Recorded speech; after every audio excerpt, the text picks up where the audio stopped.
Good morning বন্ধুসকল। আৰু বহুত দিন হ'ল ৰেগুলাৰ আপোনালোকক ভিডিঅ' দিব পৰা নাই, কাৰণ মোৰ ট্ৰেইনিঙো হৈ আছিলে আৰু লগতে ইয়াত দেখিছে এক্সিডেণ্ট হৈ গ'লোঁ। স্কুটিৰ পৰা পৰি ইয়াৰ অৱস্থা বেয়া হ'ল। ইয়াত দেখিছে স্কুটিৰ পৰা পৰি গ'লোঁ। তো এনেকুৱা কণ্ডিশ্যন হৈ আছিলে কাৰণে ভিডিঅ' চিডিঅ' দিব পৰা নাছিলোঁ, কিন্তু আকৌ এতিয়া কণ্টিনিউ কৰিম বুলি ভাবিছোঁ। আৰু তাকে আজি আপোনালোকৰ কমেণ্ট এটা লৈছোঁ, কমেণ্টটো দি দিছোঁ যে কৈছে ৰিগত সোমাবৰ কাৰণে কি কৰিব লাগে। তো ইয়াৰ ভিতৰত প্ৰায়ে মই ভিডিঅ' বনাইছোঁ আপোনালোকৰ কাৰণে, হ'লেও আপোনালোকে যদি ভিডিঅ'টো চোৱা নাই আকৌ ভিডিঅ' এটা বনাই দিছোঁ।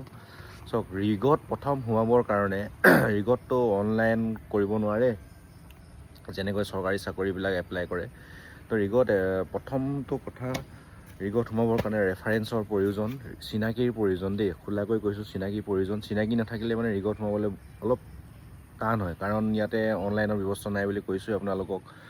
তো সেইটোৱে আৰু চবে মানে সোমাবলৈ অলপ কষ্টকৰ হয়, কিয়নো ইয়াত চিনাকি যদি নাথাকে, আপোনাৰ ৰেফাৰেঞ্চ যদি কোনো নাথাকে, নিদিয়ে, তো সোমাবলৈ মানে প্ৰথমতে অলপ কষ্ট হয়। প্ৰথমবাৰ সোমাবৰ কাৰণে, প্ৰথম এণ্ট্ৰি কৰিবৰ কাৰণে আপোনাৰ এবাৰ সোমাই যোৱাৰ পাছততো আপুনি নিজেই মানে ক'ত কি কৰিব লাগে সকলোখিনি গম পাই যায়। কিন্তু প্ৰথম মূৰটো বুজি ল'বৰ কাৰণে আপোনালোকৰ ৰেফাৰেঞ্চৰ প্ৰয়োজন হয়, আৰু ৰেফাৰেঞ্চ নহ'লে মানে অলপ সোমাবলৈ কষ্ট হয় বুলি কৈছোঁ আপোনাক। গতিকে আপুনি যদি ৰিগত সোমাব বিচাৰিছে, তেতিয়াহ'লে অফিচবিলাকত গৈ এপ্লাই কৰিলেই নহ'ব, এপ্লাই কৰি থৈ স্পেচ শেষ হৈছিলে ফোনটো অকল বায়'ডাটাখন দি থৈ আহিলে নহ'ব।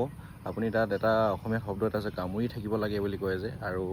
আৰু আপোনালোকে এইটো ভুল নকৰিব যে প'ষ্ট ওলোৱা নাই এপ্লাই নকৰোঁ। আপোনালোকে তাত কেতিয়া কোন সময়ত পদটো খালী হয় ক'ব নোৱাৰি। গতিকে আপুনি তাত বায়'ডাটাবিলাক দি থৈ আহিব, আৰু দি থৈ অহাৰ লগতে খবৰ কৰি থাকিব। যদি আপোনাৰ ৰেফাৰেঞ্চ নাই, চিনাকি নাই, অফিচৰ নাম্বাৰ এটা লৈ আহি মেলি চিনাকি মানে ফোন কৰি থাকিব লাগিব, তেতিয়াহে ৰিগ এটাত প্ৰথম সোমাবৰ কাৰণে সুবিধাখিনি হয়। নহ'লে ৰেফাৰেঞ্চ নাথাকিলে আপোনাৰ কাণ নেপাতে, আপোনাৰ কাগজ পত্ৰ সেই তাতে কাগজ হৈয়ে পৰি থাকিব, ধূল মিট্টি জমা হৈ যাব। তো তেনেকুৱা ধৰণৰ ৰিগত সোমাবলৈ হ'লে মানে ফাৰ্ষ্ট অফ অল ৰেফাৰেঞ্চৰ প্ৰয়োজন, চিনাকিৰ প্ৰয়োজন।